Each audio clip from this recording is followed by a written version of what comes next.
Guys, we have a big breaking news coming out. Russia is ready to supply hypersonic missiles to Venezuela. This is a urgent red alert, DEFCON alert breaking news here, guys. Once again, we are definitely seeing a lot of stuff happening out there in the Caribbean, and now it seems like Russia is gonna get involved. I just posted a video not too long ago. The New York Times just put out a bombshell news about certain blueprint operation that the U.S. is planning. And again, the link will be in the comments box. But we're definitely seeing some military movement, and now it seems like the bear is getting ready to supply some monster equipment. This is like Cuba 2.0. Alright, guys, before I start, for those of you that want to send us letters or prayer requests, you can send it to me, US Santiago, or my wife, Jessica Santiago, at 3432 US Highway 19, number 2, Holiday, Florida, 34691. And for those of you that want to help and support the channel, we do have the Cash App link and the PayPal link in the comments box and also the description box. Once again, guys, thank you so much for your support. I really appreciate that. All right, let's see what's going on here. So the bear, Russia, the bear could provide its most advanced hypersonic missiles to Venezuela amid frayed relations with the U.S. The Kremlin claims that Orishnik, no, not Orishnik. Not Orishnik, not Orishnik, hold on. The Kremlin claims that Orishnik missile is impossible to intercept and can carry conventional and nuclear warheads. We can't have Orishnik in our area. We can't. We can't have Orishnik. This is going to be worse than the 60s. JFK, the Cuban crisis. Alexei, the deputy chairman of the Bear Parliamentary Defense Committee, warned that the Americans may be in for some surprises. As he opened the door to a weapons transfer to Venezuela. Wow. Are they going to send Orishnik? Nuclear? I see no obstacles to supplying a friendly country with new development such as the Orishnik. Oh, man. Or let's say the well-proven Caleb missiles. Mr. Zulavlov told the Russian news website, and it says here the Orishnik missile, translating as hazel tree, is capable of striking any target across the European continent in under a half hour. It could strike a European continent in under an hour if launched from Russian or Belarus, according to Moscow. That 1 hour sound familiar. The mystery of Babylon, a city being burned, completely wiped out in like 1 hour. So it says here, Putin, the Russian leader, has insisted that the missiles are so mighty that using several of them in a strike with conventional warheads will be just as catastrophic as a nuclear strike. And he's absolutely right.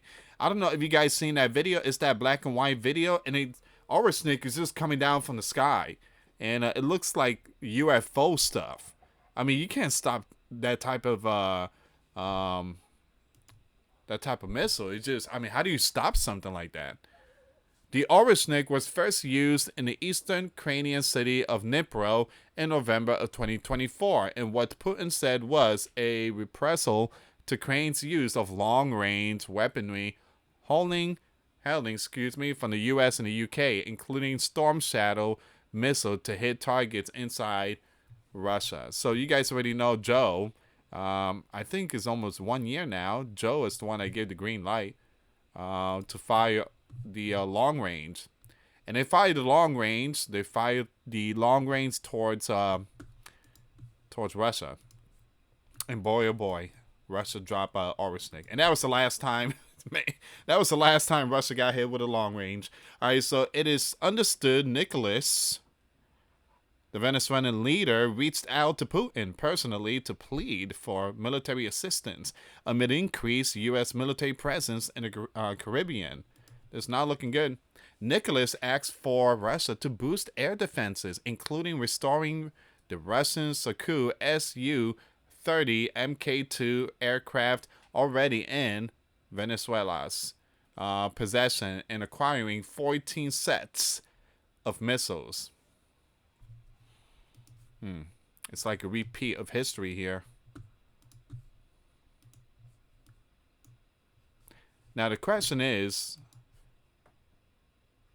again, going back to JFK, that Cuban crisis stuff, you know, people thought it was the end of the world. People was holding sign, end of the world, because again, we had nukes pointed at Cuba and the bear had nukes pointed at us. So it was just a matter of time. People were like kind of in fear and stuff like that. And at the very last minute, JFK worked out something with the Russian president back then. But, you know, if we go back to that and Venezuela being the new Cuba, I mean, we could see something that could hit the fan. And I don't think this time there will be agreements. I don't think so. I don't think there's going to be agreement between the bear and the U.S. In a letter to the Russian leader, I read that part. So Caracas, that's the capital of Venezuela, also reached out to China and Iran to upgrade its military capabilities and expand defensive ties, according to the paper. It says here, the U.S. deployment in the Caribbean Sea has been swelling for months as Washington dispatched fighter jets, warships, bombers, Marines, drones, and spy planes in a move that the U.S. president claimed was necessary to severe the flow of drugs into the U.S. More than a dozen U.S. strikes on the ledge of these boats, most of whom departed from Venezuela's shores, have been taken out, more than 60.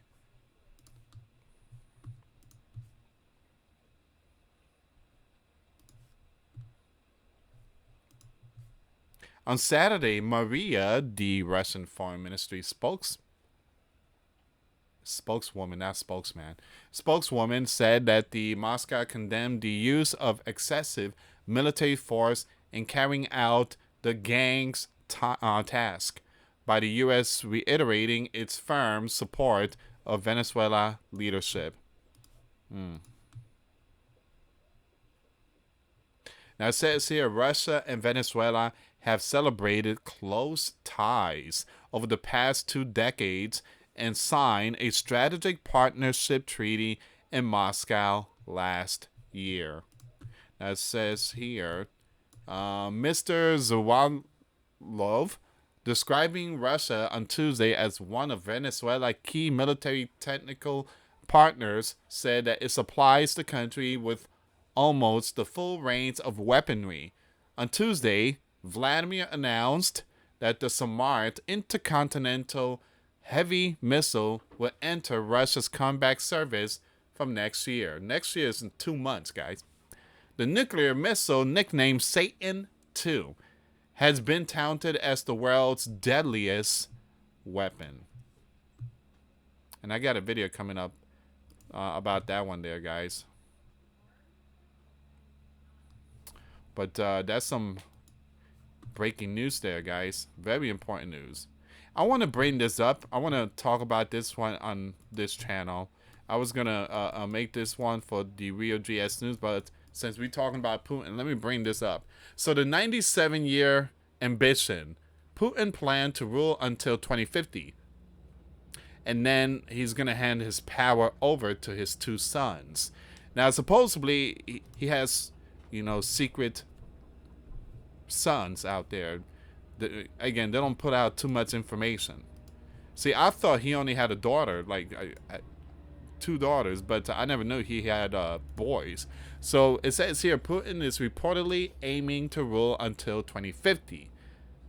According to the British Daily Star, which cited investigative journalists. And here's the thing, guys. He's, again, 2050, he's going to be 97. 97. He's going to be older than dirt. The journalists suggest Putin, 73 years old, who has led the Kremlin longer than any Russian leader since Joseph, desired to remain in control until the age of 97 and then hand power to his son, Ivan. His son, Ivan, is currently 10 years old and will be 35 in 2050, according to the Moscow Times. Now, this speculated intention significantly exceeds the current legal framework. The Constitution, which was amended in 2020 to reset his presidential terms, currently permits him to remain in power only until 2036, when he will be 83 years old. Man, he's been in power for a long time. He's been in power since Bill Clinton.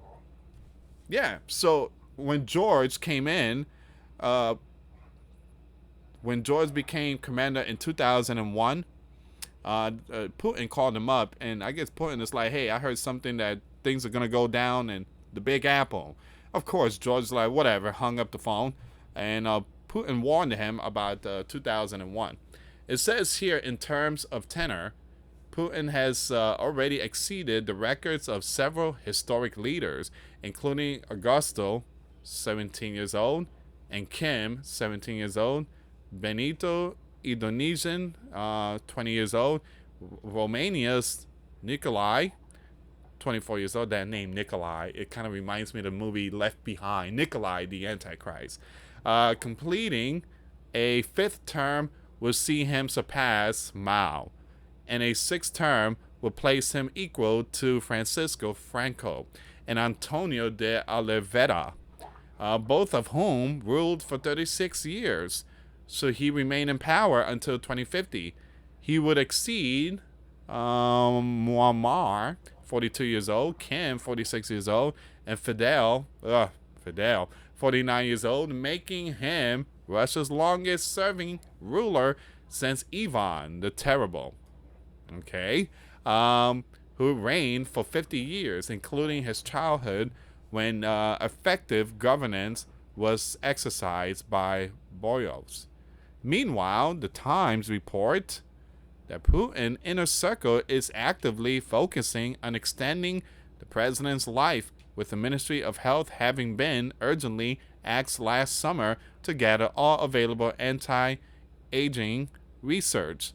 The project for a possible youth drug, come on, you gotta be kidding me, man, is being coordinated by 77 years old Mikhail, once again Putin associated and director of the Konchantov Institute of Nuclear Research. Putin's eldest daughter, Maria, an endocrinologist, is also reportedly involved. All right, so that's some, never heard anything like this ever in my life. This is, this kind of caught me off guard. So can he be president to 2050? Well, he looks pretty healthy. I mean, he goes to the gym. He's a black belt, and he looks pretty healthy. He's 70-something years old, but there was a video that I seen him run to the plane and stuff. I mean, most of us in our 30s or 40s, us Americans, we can't even barely run upstairs to the house. You know, we get too tired, too much McDonald's and stuff, and Taco Bell and stuff. But again, what are your thoughts on this one here, guys? I mean, 2050, that's how many years is that from now? So it's 25 years, right? So I'll be 65 years old. I'll be 65 years old, almost 70.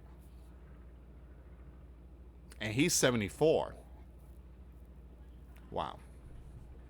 2050. It's going to be a whole different world. I'm going to be telling my grandkids, back in the 1900s, things were better. Give me a second here, guys. So yeah, this is all the information, guys. This is everything here. So again, Putin is really, really planning on helping out Venezuela. Like I said, this could be the Cuban Crisis 2.0. If you guys know the Cuban crisis, you know the Cuban crisis. So again, it was not pretty. It was tough. Even JFK, he said it was really tough. I mean, it was not an easy year. The Soviet Union collapsed in the 90s when Ronald Reagan became the commander. And but now we in 2025. We about to see WWE3. We're about to see so many, all these biblical wars just spark. But again, this is where we are right now, guys. The big one is, so far, is Venezuela. We haven't seen nothing yet, but there is a lot of signs out there that we're about to see a big war in the Caribbean. Thank you so much for watching, guys. For those of you that want to send us letters or prayer requests, you can send it to me, US Santiago, or my wife, Jessica Santiago, at 3432 US Highway 19, number 2, Holiday, Florida, 34691. Once again, guys, $5 a month Patreon. We get you access to our live stream once a week. We talk about things that we cannot talk about on the platform. Also, I posted videos today. Those links will be in the comments box. Thank you so much for watching, guys. Till next time later. Peace.